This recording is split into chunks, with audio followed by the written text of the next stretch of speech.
Assalamualaikum warahmatullahi wabarakatuh. Balik lagi di ulasan alur cerita buku harian seorang istri untuk episode malam ini 25 Desember 2021 hanya di SCTP 1 untuk semua. Di episode selanjutnya terlihat di sini di kantornya si Ken Kelvin. Pas dia lagi menonton TV, tiba-tiba ada berita bahwa pemborong proyek hotelnya diciduk oleh polisi karena penggelapan uang dan pencucian uang. Di sini juga si Ken Kelvin juga sangat panik, dan si Alia Siatel juga dan si Nurul Tunjung si Priska juga sangat kaget mendengar berita di TV. Lalu di sini terlihat si Ken Kelvin juga menyuruh si Priska untuk menelepon mandor yang ada di proyek hotel itu. Lalu si Ken Kelvin sudah menyuruh si Priska suruh nelpon. Si Priska juga langsung mengambil HP dan dia juga langsung menelepon mandor yang ada di proyek hotel dirinya.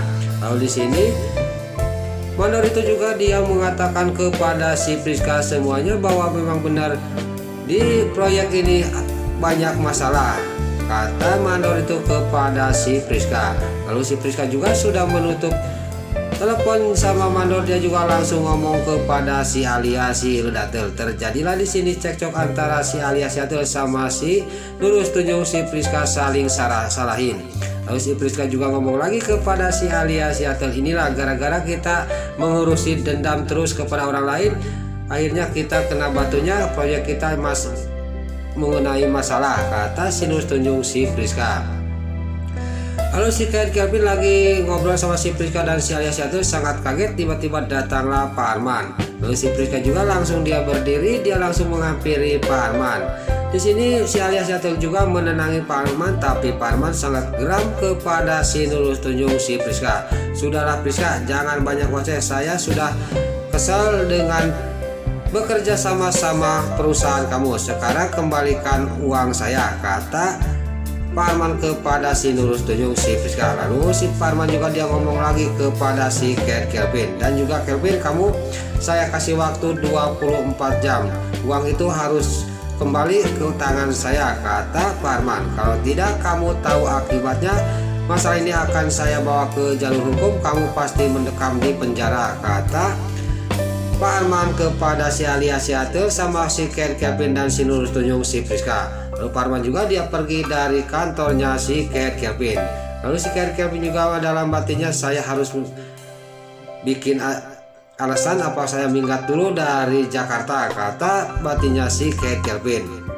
Lalu di sisi lain di sini Tante Merin dia yang mau ketemu ke kantornya Nana, tiba-tiba ketemu di tengah jalan. Nana mau membesuk Bu Diana. Lalu tiba-tiba di sini juga Tante Merin juga menceritakan semuanya bahwa Pak Arman dia mempahatin Balia. Lalu Balia juga yang akan mendonorkan ginjal untuk ibu kamu dengan pembayaran 2 miliar. Lalu di sini di sisi lain si Nurul Tunjung, Silvia sama si Broko Krodi juga sangat kaget. Lalu Nana juga dia langsung berangkat pergi menuju ke rumah sakit untuk mendonorkan ginjalnya. Lalu di sini Nana tidak sadar bahwa di sisi lain ada yang memperhatikan dirinya, tiada lain itu adalah Silvia dan si Broko Kroni. Lalu Silvia juga akan menelepon Dewa. Lalu Silvia juga langsung mengambil HP dan dia juga langsung menelepon kakaknya yaitu Dewa. Lalu di sisi lain di sini Dewa yang sudah beres meetingnya, dia tiba-tiba dia menerima telepon dari Silvia. Lalu Dewa juga langsung mengangkat telepon, dia juga sangat kaget mendengar berita dari Silvia bahwa Nana menuju ke rumah sakit, dia akan mendonorkan ginjalnya untuk mamanya. Dewa juga tidak banyak basa-basi, dia juga langsung mematikan telepon itu dan dia juga langsung menuju ke rumah sakit untuk mencegah Nana. Lalu terlihat di sisi lain di rumahnya Pasha, Lula yang lagi beres-beres di depan rumahnya di teras, tiba-tiba dikagetkan dengan ada orang tetangganya yang meninggal dan lagi dipikul melintas ke rumah dirinya. Lalu Lula juga melihat anaknya yang sangat terpukul menangis, dan dia juga ngomong kepada anaknya sambil dia menangis, saya belum bisa membahagiakan mama, kenapa mama duluan pergi, kata anaknya itu. Lalu di sini Lula juga dia langsung dia menghulang dan dia juga dalam batinnya ngomong, mungkin saya juga kalau Mama Diana meninggal mungkin kayak gitu, kata batinnya Lula. Tapi dasar Lula di sini keras kepala, dia juga kekeh tidak mau mengakui ibunya sebagai ibu kandungnya. Tiba-tiba pas lagi melamun melihatin orang yang membawa mayat ke makam, di sini ada yang berteriak dari belakang. Tiada lain itu adalah Tante Merlin. Lalu Lula juga sangat kaget dan di sini Tante Merlin juga tidak banyak basa-basi sambil menunjuk-nunjuk kepada Lula. Kamu itu kan anaknya Bu Diana, kenapa kamu diam aja tidak bertindak, kata Tante Merlin kepada Lula. Lalu Tante Merlin juga ngomong lagi kepada Lula, ini malah orang lain yang mendonorkan ginjal itu, kata Tante Merlin kepada Lula. Lalu Lula juga sangat kaget pas Tante Merlin mendengar bilang kepada dirinya bahwa yang mendonorkan ginjal itu adalah Mbak Lia. Lalu terlihat Tante Merlin juga dia ngomong lagi kepada Lula, pokoknya kamu harus menolong ibu kamu, harus mendonorkan ginjal kamu untuk ibu kamu, kata Tante Merlin kepada Lula. Lalu di sisi lain Pasha dia mendengarkan pembicaraan Tante Merlin sama Lula. Dia juga sangat kaget bahwa Mbak Lia yang mau mendonorkan ginjal kepada Bu Diana dengan pembayaran 2 miliar. Pasha juga akan mengasih tahu kepada Pak Fajar. Lalu juga dia langsung pergi meninggalkan Tante Merlin. Lalu di sisi lain Nana juga sampai ke rumah sakit, dia akan mendonorkan ginjalnya untuk ibunya. Tiba-tiba pas mau menuju ke ruang tes dokter, di sini Dewa dari belakang berteriak memanggil Nana. Dewa juga langsung memegang tangannya Nana. Lalu Nana juga sangat kaget dan di sini terjadilah cekcok antara Dewa sama Nana.